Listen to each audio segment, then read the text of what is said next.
Hello student, good morning. आज मैं आप लोग को पढ़ाऊंगी थर्ड लैंग्वेज उमंगदीप ज्योति बुक का दूसरा चैप्टर ढपोर शंख। ढपोर का अर्थ होता है झूठा आश्वासन देना यानी मूर्ख बनाना, मूर्ख बनाने वाला शंख। कहानी का नाम क्या है?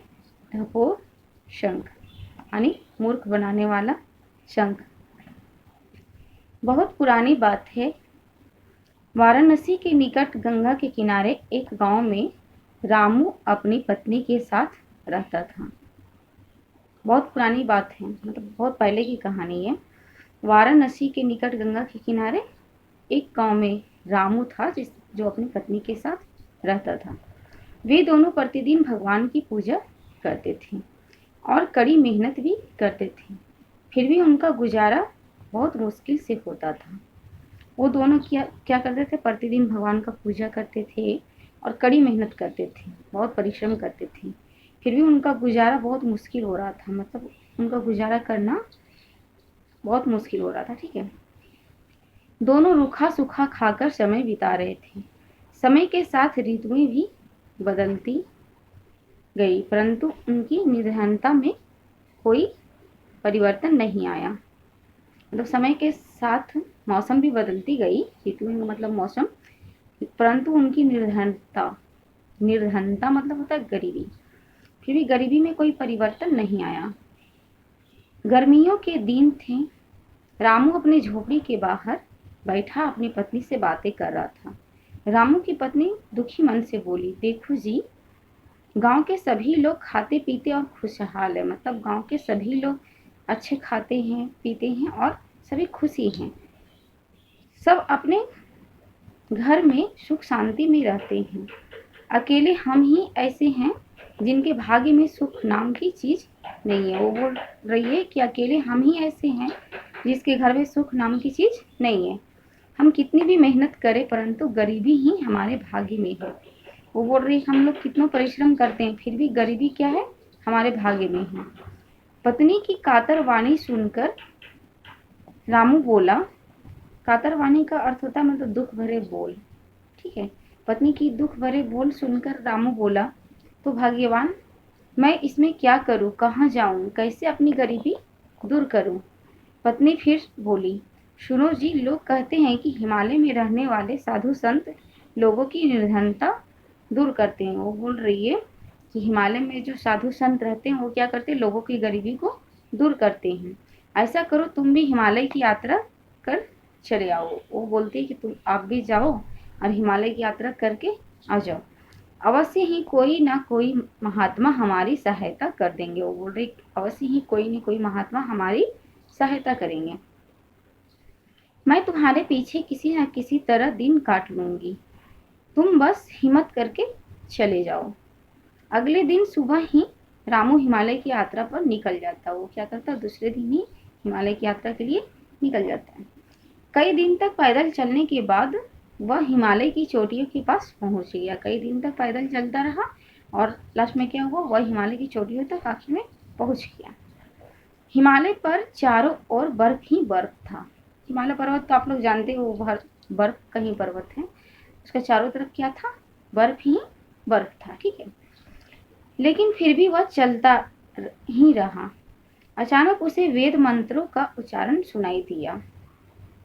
वह मंत्रोच्चार की दिशा में बढ़ चला। तभी उसे एक गुफा के सामने एक महात्मा पूजा करते दिखाई दिए। वह उनके पास जाकर बैठ गया। जब वो हिमालय पर्वत पर चलता ही रहा, अचानक उसको क्या वेद मंत्र मतलब जाप का उच्चारण सुनाई दिया।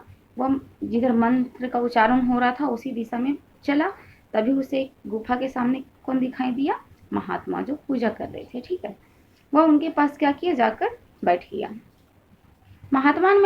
महात्मा ने रामू से पूछा, इस भयानक सर्दी में तुम यहाँ पहाड़ पर क्या कर रहे हो? महात्मा जी आंख खोले और उससे पूछ रहे हैं कि इस भयानक सर्दी में, मतलब इतना ज्यादा सर्दी में तुम यहाँ पे क्या कर रहे हो? रामू बिना उत्तर दिए उनकी ओर देखता रहा और कोई उत्तर नहीं दिया और उनकी ओर देखता ही रहा। तुम्हें क्या चाहिए? महात्मा जी ने फिर से पूछा। महात्मा जी ने साधु से फिर पूछ रहे हैं कि तुम्हें क्या चाहिए, तुम यहाँ पे क्यों आए हो। किसी तरह रामू ने उत्तर दिया, मुझे आपकी सहायता चाहिए। वो बोल रहा है कि मुझे आपकी सहायता चाहिए, हम बहुत निर्धन हैं। वो बोल रहा है कि मैं बहुत गरीब हूँ, निर्धन का अर्थ होता है गरीब।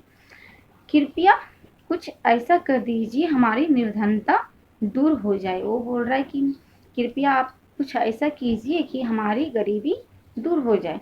महात्मा जी रामू की हालत देखकर बोले, ठीक है, मैं समझ गया, लो यह शंख ले जाओ। उनको एक शंख दिया और बोला, यह शंख ले जाओ, नहा धोकर पूजा पाठ करके इसे बचाना, यह प्रतिदिन तुम्हें सोने की एक अशरफी दिया करेगा।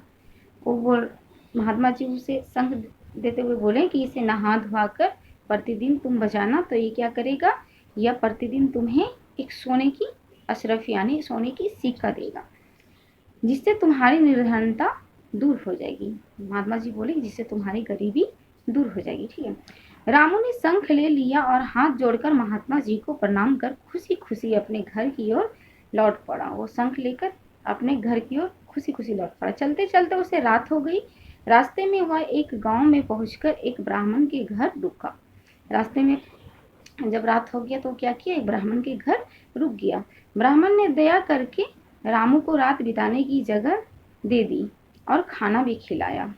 ब्राह्मण क्या किया, रामू को रहने के लिए दे दिया और खाना भी उसे खिलाया।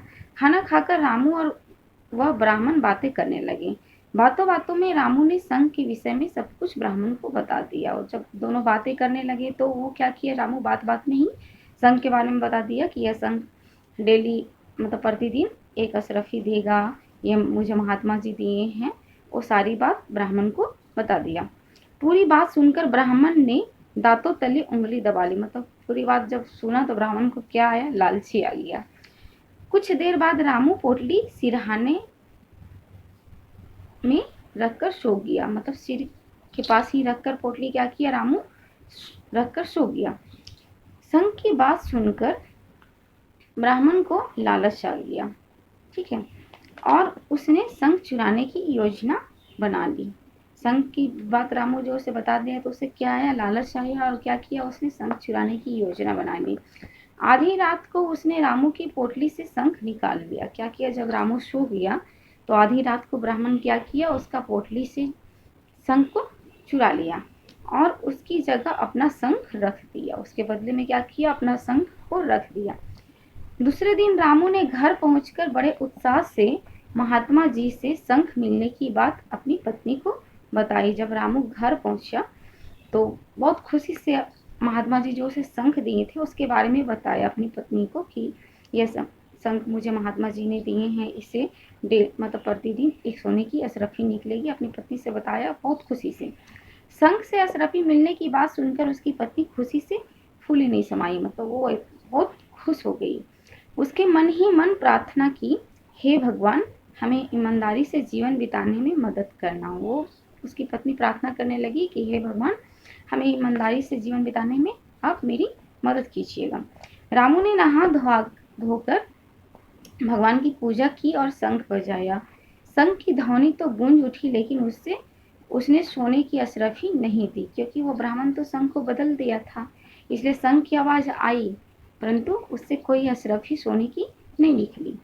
रामू और उसकी पत्नी ने बहुत कोशिश की परंतु अशरफी तो अशरफी, सोने का छोटा सा टुकड़ा भी नहीं निकला। उन लोग दोनों बहुत शंख को बजाया लेकिन फिर भी उससे क्या हुआ, सोना अशरफी तो निकला ही नहीं, लेकिन एक छोटा सा सोना का टुकड़ा भी नहीं निकला। अशरफी के नहीं मिलने से दोनों को बड़ी निराशा हुई। दोनों फिर क्या हुए, दुखी हो गए। अंत में पत्नी बोली, मुझे लगता है यह शंख किसी ने बदल दिया। तुम रास्ते में किसी के घर तो नहीं ठहरे थे। उसकी पत्नी बोल रही है कि तुम किसी के रास्ते में आने के टाइम में किसी के घर तो नहीं रुके थे।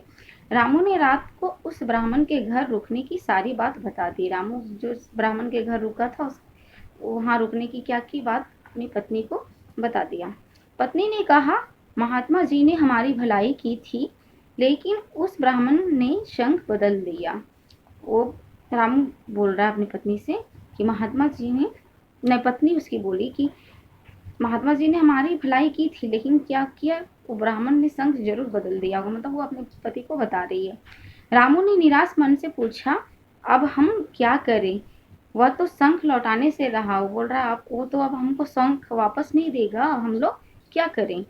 पत्नी बोली, तुम एक बार फिर हिमालय में महात्मा जी के पास जाओ, वे ही कोई उपाय बताएंगे। उसकी पत्नी बोली कि फिर से तुम हिमालय के पर्वत पर जाओ, वहाँ महात्मा जी के पास, वो जरूर कोई उपाय बताएंगे। रामू एक बार फिर मुसीबतें सहता हुआ महात्मा जी के पास पहुंच गया, यानी बहुत कठिनाई से वो फिर क्या किया, महात्मा जी के पास पहुंच गया।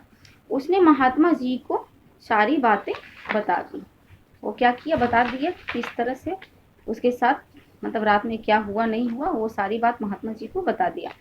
महात्मा जी ने रामू को फिर से एक शंख दिया और कुछ बातें समझाते हुए फिर से उसी ब्राह्मण के घर रात बिताने को कहा।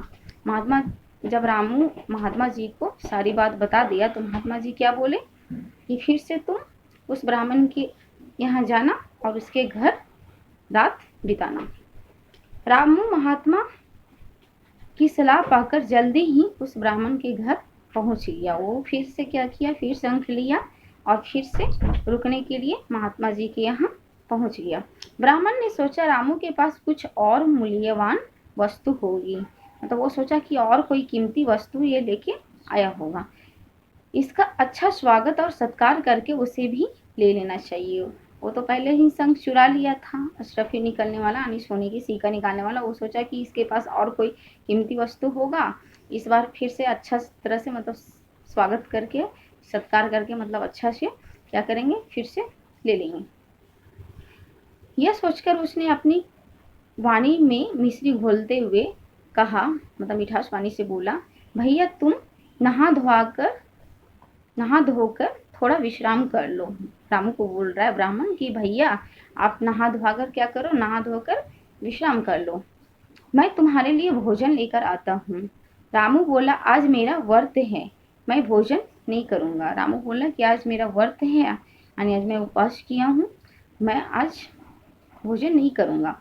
यह कहते हुए उसने कमरे का दरवाजा बंद कर लिया। ब्राह्मण कमरे के दरवाजे से कान लगाकर खड़ा हो गया। वो रामू कमरा का दरवाजा बंद कर दिया, ब्राह्मण क्या किया, कमरा के दरवाजे के पास कान लगाकर खड़ा हो गया, मतलब वहां पे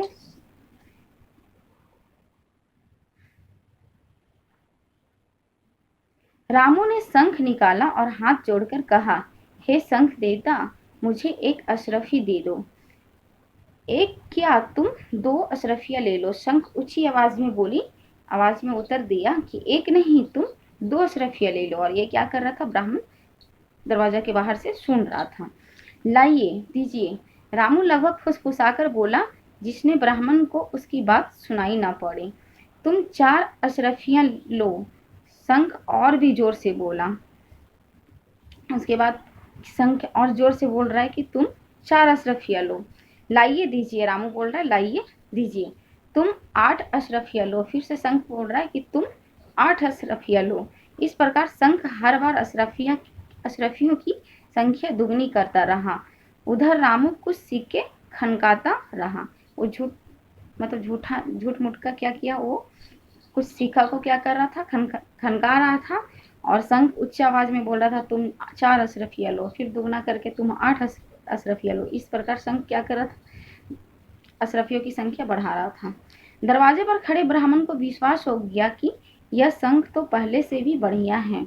वह सुन रहा था दरवाजा के बाहर से, तो उसे विश्वास हो गया कि ये तो दुगना अशरफिया दे रहा है, मतलब 1 मांगने से 2 देता है, 2 मांगने से 4 दे रहा है, 4 मांगने से 8 दे रहा है। यह तो पहले से भी अच्छा वाला शंख है, मतलब बढ़िया शंख है। अगर यह मिल जाए तो मैं एक दिन में ही दुनिया का सबसे अमीर आदमी बन जाऊंगा। ब्राह्मण को फिर से लालच आ गया कि अगर यह मिल जाएगा तो मैं दुनिया का सबसे अमीर ब्राह्मण बन जाऊंगा। रात को रामू सोने का बहाना बनाकर लेटा रहा। आधी रात के बाद ब्राह्मण चुपके से कमरे में आया, नया शंख लिया, पुराना उसके स्थान पर रख दिया और चुपचाप कमरे से निकल गया। फिर आधी रात को क्या किया, फिर पहले की तरह ब्राह्मण आया, चुपके से वह शंख को उठा लिया और उसके जगह पे दूसरा शंख अपना रख के पुराना शंख, और पुराना जो शंख जो 1 अशरफी देने वाला था उसको रख दिया और वो वहां से चुपके से लेकर चला गया। उसके जाते ही रामू ने उलट पुलट कर पुराने शंख को देखा। वो ब्राह्मण जब चला गया, रामू नींद में नहीं था, तो उसको क्या किया, वो शंख को देखा कि यह पुराना शंख है, उसे पहचान लिया। उसने उसे पोटली में संभाल कर रख दिया। वो जो पुराना शंख था एक अशरफी देने वाला, उसको क्या किया, फिर से संभाल कर पोटली में रख दिया। सबकी नजर बचाकर वह रात को ही उसके घर से निकलकर अपने घर पहुंच गया। वो रात को ही रामू क्या किया, उसके घर से निकल गया और अपने घर को पहुंच गया। रामू की पत्नी प्रतीक्षा कर रही थी। दोनों ने नहा धोकर पूजा की, शंख बजाया। शंख ने एक अशरफी दी। रामू की पत्नी उसका इंतजार कर रही थी। प्रतीक्षा का मतलब होता है इंतजार कर रही थी। दोनों ने क्या किया, फिर से नहा धोकर पूजा की, शंख बजाया। शंख ने एक अशरफी दी, यानी एक सोने की अशरफी दी। दोनों खुश हो गए, दोनों पति पत्नी बहुत खुश हो गए। धीरे धीरे उनकी गरीबी दूर हो गई, वे सुख से रहने लगे। उधर उस ब्राह्मण ने शंख से अशरफी देने को कहा। उस ब्राह्मण ने फिर से शंख बजाया, उसने अशरफी देने को कहा। शंख बार बार 1 की 2, 2 की 4, 4 की 8 अशरफियाँ देने की बात करता रहा। वो शंख क्या किया, 1 की 2, 2 की 4, 4 की 8 देने की अशरफी का बात करता रहा, किंतु दिया नहीं। झुंझलाकर उसने शंख से कहा, तुम 2 की 4, 4 की 8 अशरफियाँ देने की बात करते हो, लेकिन एक भी नहीं हो, मतलब एक भी देते नहीं हो। शंख बड़े सहज भाव से बोला, महाराज मैं हूँ ढपोर शंख। ठीक है, शंख क्या बोला कि मैं हूँ ढपोर शंख। ढपोर का अर्थ आप लोग को बताए थे, झूठा विश्वास दिलाने वाला यानी मूर्ख बनाने वाला शंख। मैं कहता तो बहुत हूँ लेकिन देता कुछ नहीं। वो बोल रहा है मैं तो कहता बहुत हूँ लेकिन देता कुछ नहीं हूँ। शंख की बात सुनकर ब्राह्मण एक अशरफी देने वाला शंख के छीन जाने पर जीवन भर पछताते रहा। और शंख की बात सुना किसी, वो क्या करता था, ये जो ढपोर शंख था बोलता बहुत था, 1 का 2, 2 का 4, 4 का 8, लेकिन कुछ देता नहीं था, सिर्फ क्या करता था, झूठा दिलासा दिलाता था, यानी मूर्ख बनाता था। ठीक है, अब ब्राह्मण अपना लालची से क्या कर रहा है, उसका एक अशरफी देने वाला जो शंख था वो भी छीन गया। और वो अपने लालच के कारण क्या किया, बहुत पछता रहा था। इसीलिए लालच नहीं करनी चाहिए। Okay student, thank you.